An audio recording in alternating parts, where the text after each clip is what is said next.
Obviously, this time of year, baseball, especially with how the teams are playing around here, may be kind of an afterthought. But we'd like to touch on it a little bit here before we head out. And yeah, Chaz, just kind of as an outsider, obviously, we've made jokes of the New Englander and everything just throughout this show. But when I'm looking at the standings, right, I see, this Yankee team that's gotten the most torture and torment I've probably seen of any Yankee team probably in my life, and just the most just grossness thrown at them, for lack of a better expression. But I then look under them in the AL East and I see the Red Sox. So does that mean that everything that people are saying about the Yankees is tenfold for the Red Sox? What does that mean? Thoughts? We just fired Hein Bloom. Yes, I did see that. I saw the freezing cold take that he was the smartest man in baseball on Twitter as well. Hilarious. Yeah. The smartest man in baseball. That it took him 20 games to DFA Christian Arroyo because he can't play defense. It's literally just the issue with the Red Sox is I think that there is so much skill. Farm team is better than it used to be. It used to be really bad, but now our farm system's better. We should bring up some youngins. Probably the worst defensive baseball team I've seen in my lifetime. Pretty bad. Again, we talk about the tough division. 74 wins is that is underperforming for this Red Sox team. Underperforming in every facet, and I feel like almost a component of this the Yankee fans haven't fully taken into account yet is I feel like around August and September the Yankees do tend to slow down and they do tend to play worse. Yeah, they just do, and usually when that happens they have 90 wins already or whatever, so people don't care. But now the Yankees are sitting at 75 and 73. It tends to feel a lot more. It feels more claustrophobic in a sense. I mean, the Yankees and the Red Sox just split a series, and I gotta say, for the biggest rival that I've ever known. I didn't watch one pitch.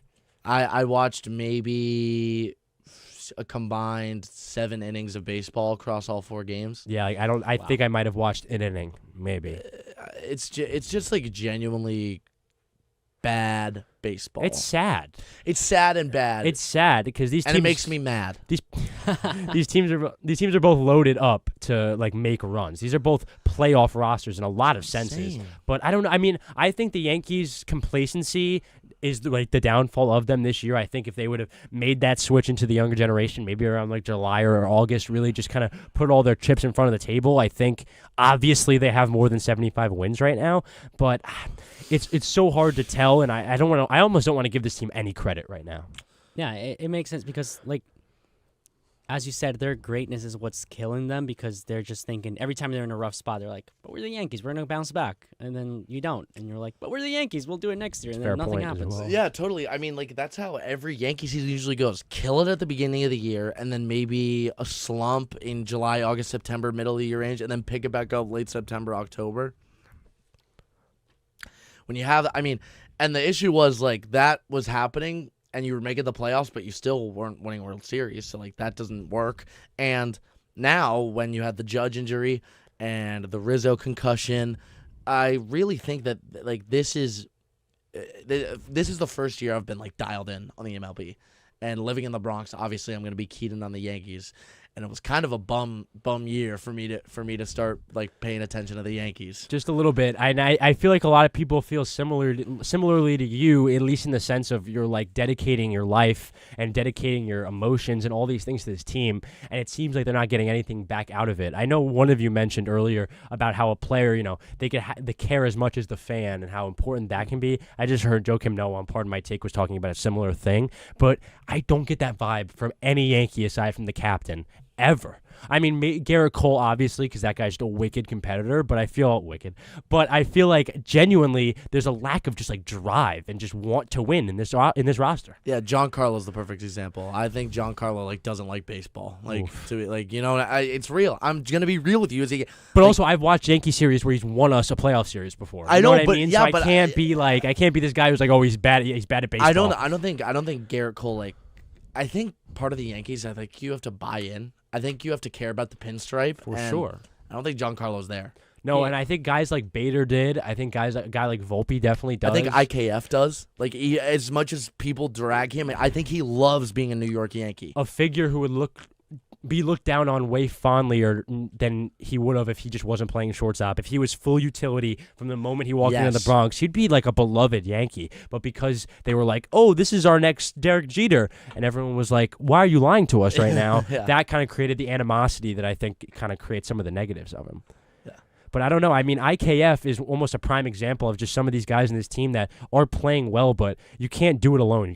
You can't win these games by yourself. I feel similarly about the Mets, and we can kind of transition into them as well. Pete Alonso, a guy, we kind of talked about maybe some trade rumors before we got on air today.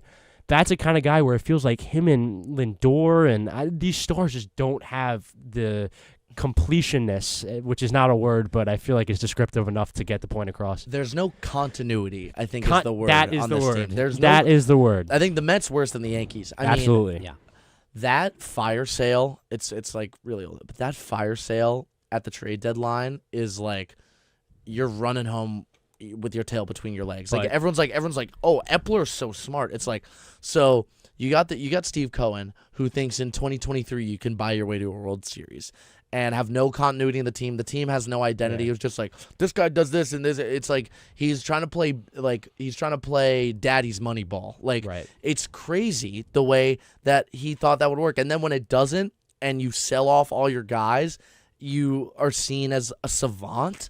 But he was, like, at the deadline, with hindsight, Scherzer goes down with an injury. Verlander not playing great. Yankees hung like 9 on him the last time they played him. It's weird to think that they might have won these trades, but then when you look at the prospects they got, kid from Tennessee, that kid can ball. Acuna's brother, he can ball as well. Great. It seems like they were working with hindsight, which is something I just would plead for the Yankees to do, and they never do. Right. Just literally making their moves ego. with a serious amount of hindsight in mind. Yeah, you can keep going on that.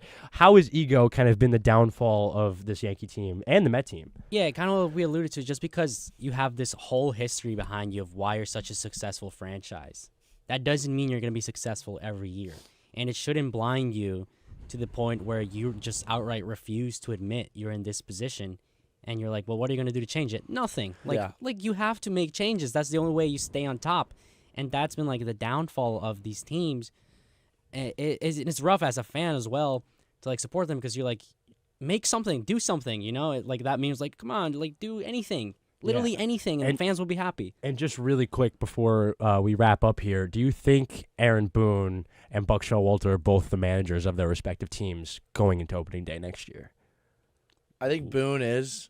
I like Boone. But not Buck. That is so interesting. I don't know if this because it is a new Mets team, dude. Everyone's gone. True. It's true. I don't know if Buck is the guy. I think you maybe want to try like unfounded prospects. Like I think you are hard reset. Like I'm saying, like someone that especially an older guy as well. The baseball world needs to like look this guy up when you hire him next year. Right. I think it'd be a good move. I don't know if it will happen. Right. It's the move that someone who like literally is like not a baseball knowledgeable person, but from what I've known covering the Mets for WFUV, but like just I'm in New York. I know what's going on with the Mets. So basically, if they're resetting, you think they should fully commit to this reset and just wipe everything out. New canon event, like whole new like hard reset, Marvel comic style.